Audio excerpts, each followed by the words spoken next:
Salut, c'est Sylvain de podcast. Au fait, c'est quoi? Vous êtes déjà demandé pourquoi on dit avoir les yeux plus gros que le ventre ou être sur tous les fronts. Cette semaine, Thierry et moi sommes partis à la découverte de la langue française afin d'essayer d'en savoir un petit peu plus. Mais au fait, Thierry, c'est quoi une expression?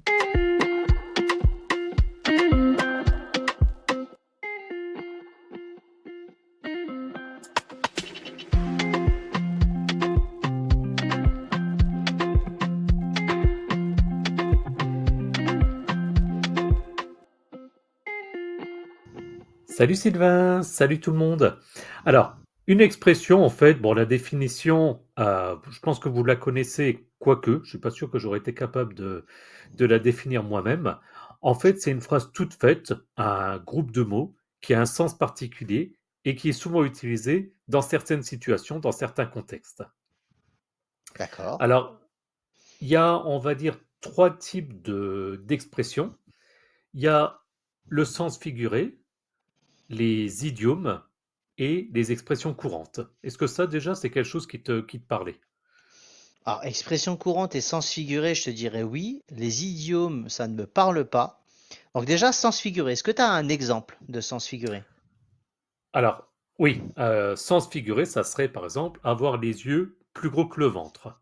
Ok, Ou une autre qui serait, c'est la goutte d'eau qui fait déborder le vase. Donc, quelque chose, voilà, qui, dans l'absolu, pourrait exister, mais évidemment qui est en sens figuré, parce que, bon, ben, l'exemple de la goutte d'eau qui fait déborder le vase, certes, scientifiquement, ça marche, mais bon, si toi, tu arrives à me doser ça, je suis assez impressionné. Mais on voit d'accord. tous l'idée derrière. Ok. Donc après, tu me disais les idiomes, c'est ça?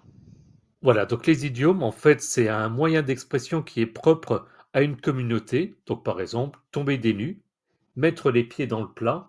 Donc là, il faut avoir un petit peu un contexte. Et d'une certaine manière, j'aurais tendance à dire, comme c'est propre à une communauté, ça peut être aussi, il peut y avoir des expressions dans le sport, ou aussi, par exemple, des expressions régionales qu'on comprendrait du coup dans certaines régions et pas D'accord. dans d'autres. Ok, donc c'est un peu spécifique, effectivement, une communauté, une région ou un groupe de personnes, mais c'est pas forcément national, par exemple. Voilà, exactement. D'accord. Et puis enfin, donc il y a les expressions courantes. Donc c'est des phrases toutes faites qu'on utilise tous les jours. Forcément, se soucier de la réaction. Alors quand j'ai préparé l'épisode, que j'ai vu ça, je me suis dit, quelque part, c'est tellement vrai. Je vais donner du coup trois exemples. Le premier, ça va être ça va? Bon, en Ouais, général, quand tu c'est poses vrai. la question, tu t'attends à ce que la personne te dise oui. Ah, c'est vrai que si on dit non, après on est en mode je m'attendais pas à ça, et est-ce que j'ai l'envie vraiment d'aider la personne en face? C'est un autre débat. Voilà. Dans le même genre, allez, bonne journée. Bah, en général, tu t'attends à ce qu'on te réponde simplement OK, merci, toi aussi. Mm, Non pas ce qu'on dise exactement. eh ben, vu comme elle s'annonce, c'est mal barré. Et le troisième genre, qui serait du coup plus à la fin d'une discussion, ça serait à bientôt. Ou moi, pour plaisanter, je suis largement capable, si on dit à bientôt, de répondre ou pas. Ou pas. Ouais, ouais, c'est vrai. D'accord, oui, donc ça c'est vrai que c'est des expressions courantes que l'on utilise bah, couramment, évidemment, tous les jours, alors que les autres, pas forcément. Voilà, Alors, exactement. moi, je me pose la question, pourquoi est-ce qu'on utilise des expressions, dans le fond? Exactement. Alors, ben, comme on disait, c'est d'ailleurs pour ça qu'on utilise ce terme-là, c'est un moyen d'expression et ça permet, par exemple, de rendre notre langage plus vivant et plus expressif. Parce que les expressions, du coup, elles ajoutent de la couleur à nos conversations, ça nous permet de mieux exprimer nos émotions et nos idées. Et éventuellement aussi, dans un sens un petit peu décalé, ça permet d'arrondir éventuellement les angles, et puis d'ailleurs, arrondir les angles, c'est une expression en tant que telle. Et puis, donc voilà, de modérer un petit peu certains propos, ou à l'inverse, des fois, de les grossir. D'accord. Ouais, c'est vrai que c'est souvent plus parlant. Voilà, exactement, hein. Et puis, comme ça, en une phrase, bon, on a un petit peu tout le contexte. Euh, Également, ça permet de créer du lien social, puisqu'en utilisant des expressions communes, on montre qu'on appartient à un même groupe social et qu'on partage en fait les mêmes codes. Donc ça rejoint un petit peu le côté aussi des expressions régionales. euh, on est encore en été, typiquement en vacances, moi ça m'est déjà arrivé de sortir une expression et puis de dire, ah bah tiens, la personne, elle est de mon coin parce que j'ai compris ce qu'elle va dire. Si moi, par exemple, je te dis, Sylvain, ferme la porte, ça tire, est-ce que toi, ça te parle? Non. C'est-à-dire quoi? Voilà, Ça voilà. tire? Il fait froid? Non? Alors, chez moi, ça tire, ce serait, il y a un courant d'air. Ok. Bon, il y a une petite Donc, ferme notion. la D'accord. porte, il y a un courant d'air.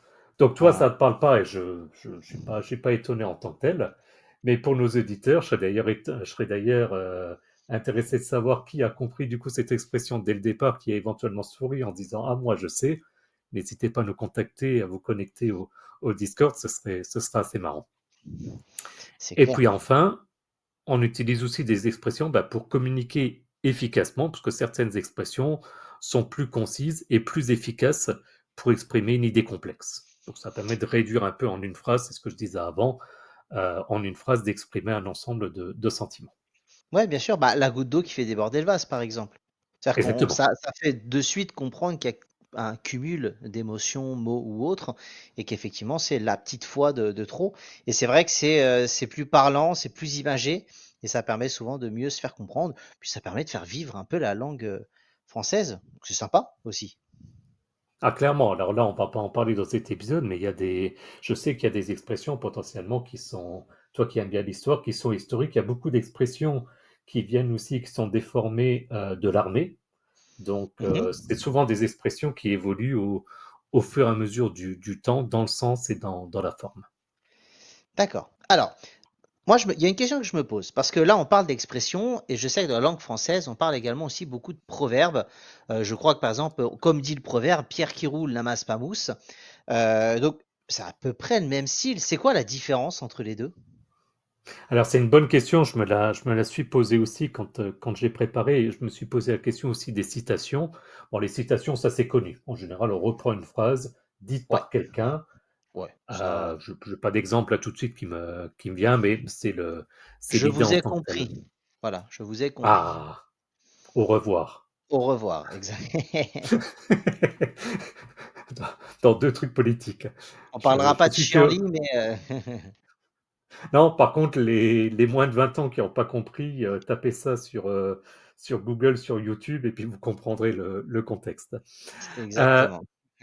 donc, en tout cas, pour la différence entre expression et proverbe, au niveau des différences, les expressions, donc on me disait, c'est des groupes de mots qui ont un sens particulier dans un contexte donné. Donc, elles peuvent être figurées, comme on a dit, comme avoir le cœur qui bat la chamade. Elles peuvent être littérales, comme on a dit, donc faire la queue. Forcément, ça, dit comme ça, si on ne connaît pas le contexte, ça veut pas dire grand-chose. Donc, les expressions sont souvent plus flexibles, pardon, et peuvent être utilisées dans différentes situations. Les D'accord. proverbes, par contre, c'est des phrases complètes qui contiennent en fait une morale ou une vérité générale. Donc il y a un côté euh, plus sociologue ou ce genre de choses. C'est souvent plus ancien et c'est à noter dans la culture populaire. Donc les proverbes sont généralement figés et ne peuvent pas être modifiés sans en altérer le sens. D'accord. Ok. Est-ce que tu as des exemples, un peu des expressions proverbes? Voilà, donc j'ai regardé. Expression, donc, bon, on l'a dit auparavant, avoir les yeux plus gros que le ventre, donc ce qui signifie avoir des ambitions trop grandes par rapport à ses capacités. Mhm. Le proverbe, ça va être par exemple, celui-là est assez connu, qui aime bien châtie bien.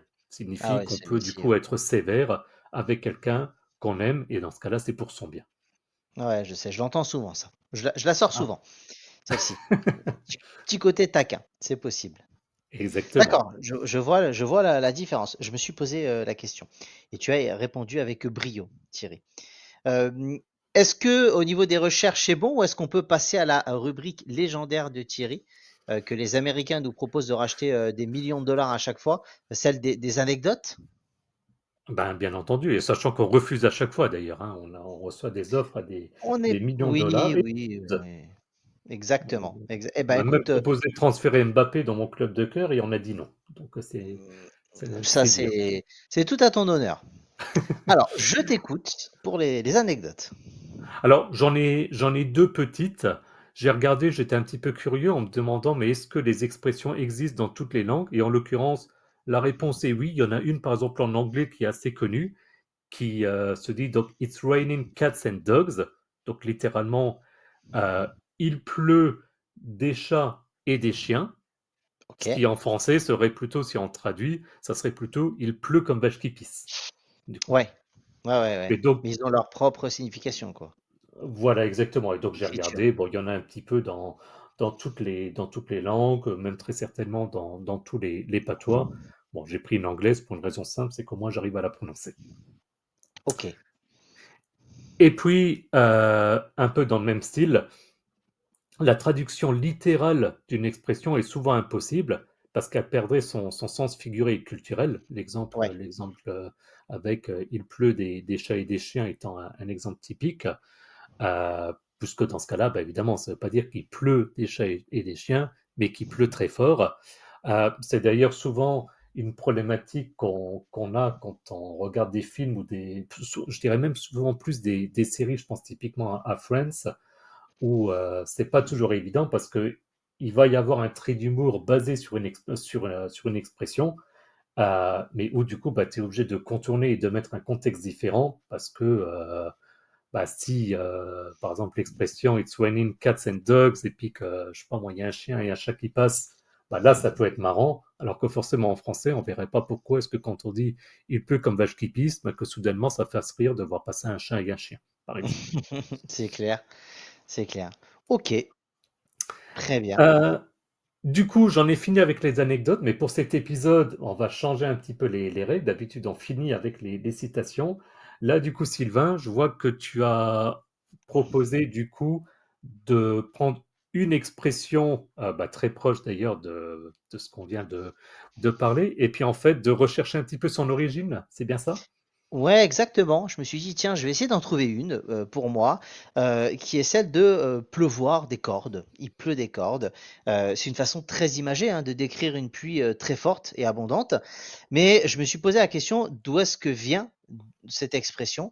Alors, je t'avoue qu'il y a plusieurs explications possibles. La plus répandue est liée à l'image que l'on peut avoir des gouttes d'eau de pluie pendant un orage, un peu des hallebardes. Tu sais, une première théorie associé à ces armes longues équipées d'une hache ou d'un pic. Et l'idée est que les grosses gouttes de pluie tombent en masse et ça ressemble à des armes qui pleuvent du ciel. C'est vrai, quand tu regardes, tu sais que ça fait un effet avec la gravité et qu'elle tombe. C'est vrai qu'on a un peu l'impression d'avoir soit des flèches ou quelque chose qui nous tombe dessus et que ça peut être effectivement par rapport à ça.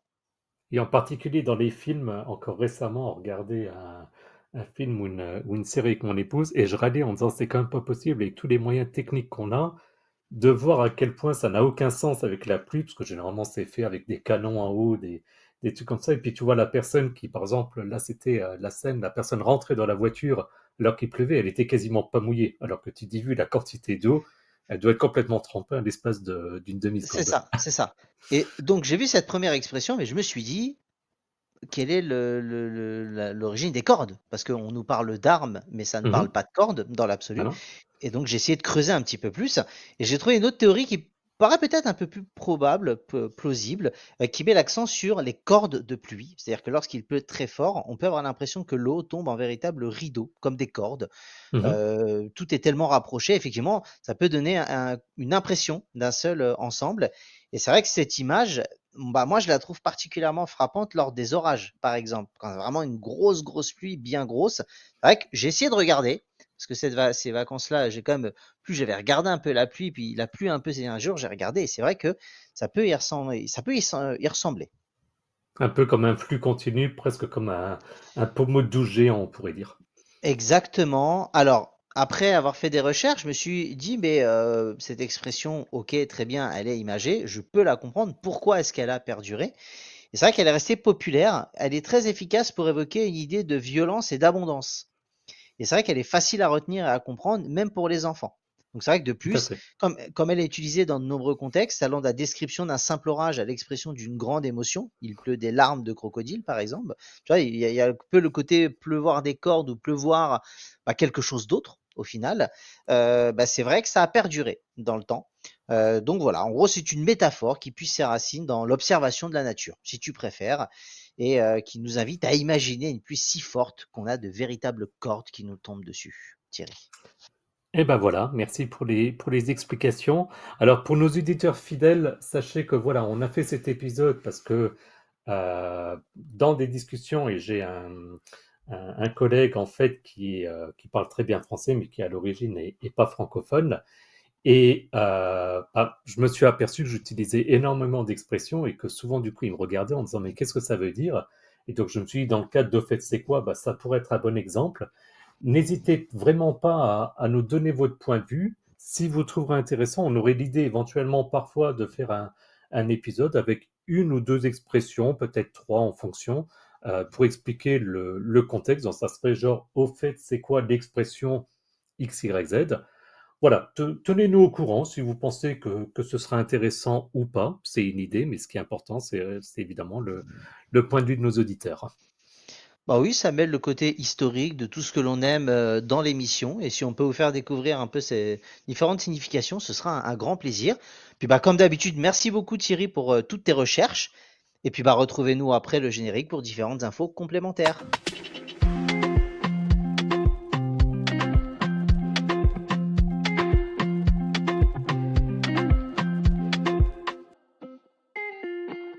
Et c'est Sylvain du podcast. Au fait, c'est quoi? Comme d'habitude, je vais vous parler de X, anciennement Twitter, sur lequel on poste quelques petites infos, quelques jours. Voilà, je vous invite à suivre le compte. Il peut y avoir quelques petites surprises, quelques petits liens, retweets que Thierry aime faire. À toi, Thierry, pour le reste. Surtout qu'en plus, là, je vais être en congé, donc je vais avoir un petit peu plus de temps de m'amuser avec ce réseau social. Si maintenant vous n'avez pas de compte X, ou si vous voulez pas nous suivre là-dessus, vous avez également possibilité de retrouver les liens de notre podcast en fonction de votre application préférée, également les liens vers notre chaîne YouTube ou donc notre compte X. Et pour cela, bah, allez sur notre site www.auffaitcestquoi.fr. Et puis vous pouvez également consulter les notes de l'épisode pour obtenir des liens vers notre page Patreon si vous souhaitez nous soutenir financièrement, et également le lien vers notre serveur Discord pour discuter entre vous et avec nous. Merci à tous et à plus dans le bus. À bientôt, salut!